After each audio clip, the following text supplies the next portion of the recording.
Bismillahirrahmanirrahim. Assalamualaikum warahmatullahi wabarakatuh.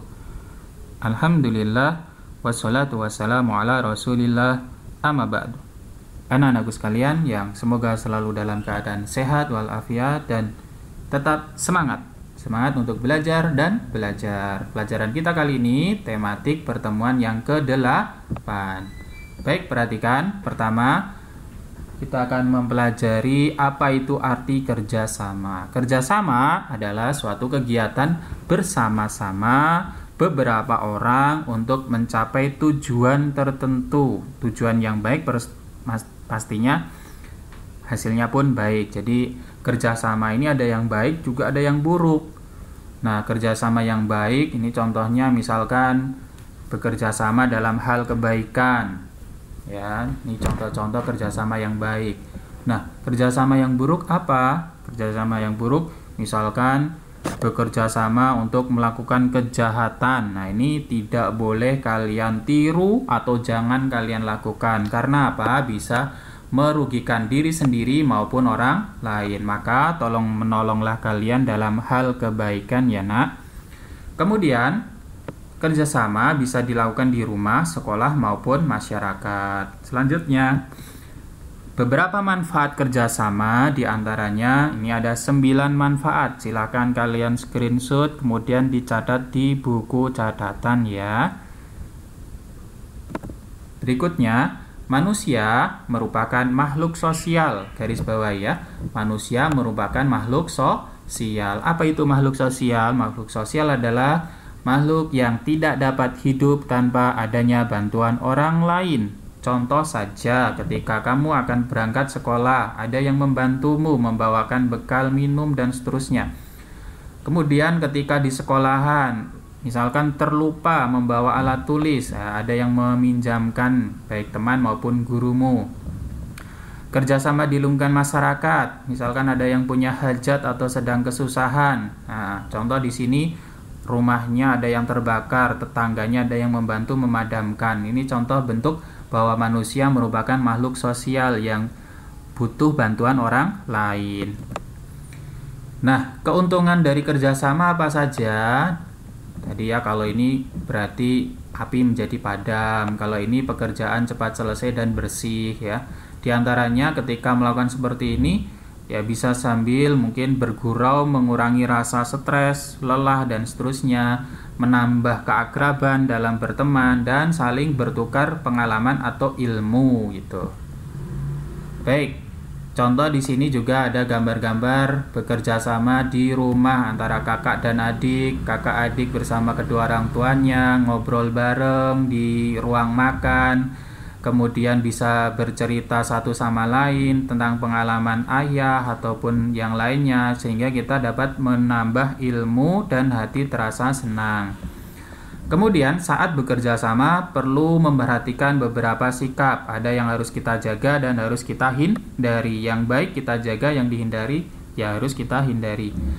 Di antaranya menerima dan menghargai ya. Kemudian tidak menganggap miliknya yang terbaik. Nah, kemudian tidak meremehkan milik orang lain atau keadaan orang lain ya. Jangan mengejek keadaan orang lain yang lebih rendah daripada kita, misalkan seperti itu. Bisa jadi orang yang lebih susahan daripada kita suatu saat bisa membantu kita dan seterusnya. Jadi jangan meremehkan keadaan orang lain. Kemudian yang keempat, ikut memelihara, melestarikan tradisi dan budaya Indonesia. Yang kelima, bersikap tenggang rasa dan kekeluargaan.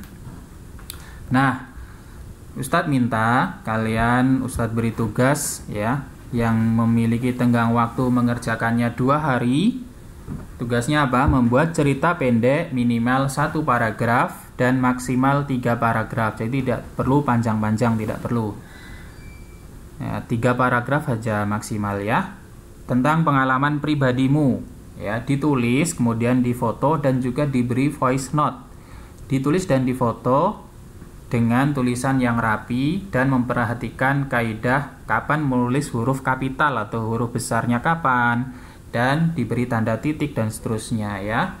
Kemudian voice note-nya ini menceritakan manfaat dari cerita yang kamu tulis dan sikap yang harus dihindari saat bekerja sama dari cerita yang kamu tulis itu. Durasi voice note-nya maksimal 4 menit. Contoh penulisan tugasnya seperti ini ya. Contoh, tulis namamu, kerjasama di lingkungan mana, boleh di rumah seperti ini digambar. Ada yang di sekolah mungkin, ada yang mau cerita kerjasama pas di sekolahan, atau pengalamanmu ketika bekerja bakti membantu abimu di lingkungan rumah tempat tinggalmu ya. Berarti ini lingkungan masyarakat ya. Kalau yang di rumah seperti ini, yang di sekolah seperti ini, yang di lingkungan masyarakat seperti ini hanya contoh saja. Bebas ya, kalian bisa mengarang sesuai dengan pengalaman pribadimu. Ingat, ini menyebutkan pengalaman yang diperoleh dari kerja sama. Boleh di rumah, sekolah, masyarakat. Ya, tulis nama, lingkungan mana yang akan kamu ceritakan, berilah judul. Misal, pada hari Minggu saya membantu ayah bekerja bakti di lingkungan masyarakat atau di RT ku misalkan. Kemudian pada suatu hari aku membantu abi bekerja bakti dan seterusnya, ini ceritanya ya gitu. Ingat, paling sedikit 1 paragraf dan paling banyak 3 paragraf. Nah, membuat cerpen pengalaman pribadi ini penting ya untuk sastra kalian atau bahasa kalian ya, dan di sisi lain juga mendidik kalian untuk memiliki kesempatan membangun dan mengeksplorasi pengetahuanmu ya, tentang tujuan, manfaat ya, pelajaran bahasa dan keterampilan berbahasamu. Bisa meningkatkan pengetahuan tentang budaya di sekitarmu dan mengembangkan rasa cipta dan seterusnya. Juga apa ini yang penting, yaitu pembentukan watak dan karakter yang ada pada dirimu. Baik, berikutnya, pelajaran berikutnya adalah menentukan gagasan pokok dan pendukung dan dibentuk ke dalam apa ini? Diagram. Nah, pelajaran kali ini untuk membentuknya dalam bentuk diagram. Gagasan pokok, Ustadz ingatkan sekali lagi, yaitu ide utama yang dibahas dalam suatu bacaan. Sedangkan gagasan pendukung, tambahan informasi untuk mendukung gagasan pokok. Nah, perhatikan, ini ada gagasan pokok, kemudian didukung dengan adanya gagasan pendukung yang membantu menjelaskan gagasan pokoknya. Contoh, ada suku Minang adalah kelompok etnis yang terdapat di Sumatera Barat. Ini sebagai gagasan pokoknya. Didukung dengan apa? Suku Minang disebut juga orang Padang dan seterusnya. Bahasa mereka apa? Kemudian orang Minang gemar apa? Kemudian suku Minang memiliki rumah adat apa saja, dan suku Minang memiliki tradisi apa saja ya. Jadi seperti itu ya.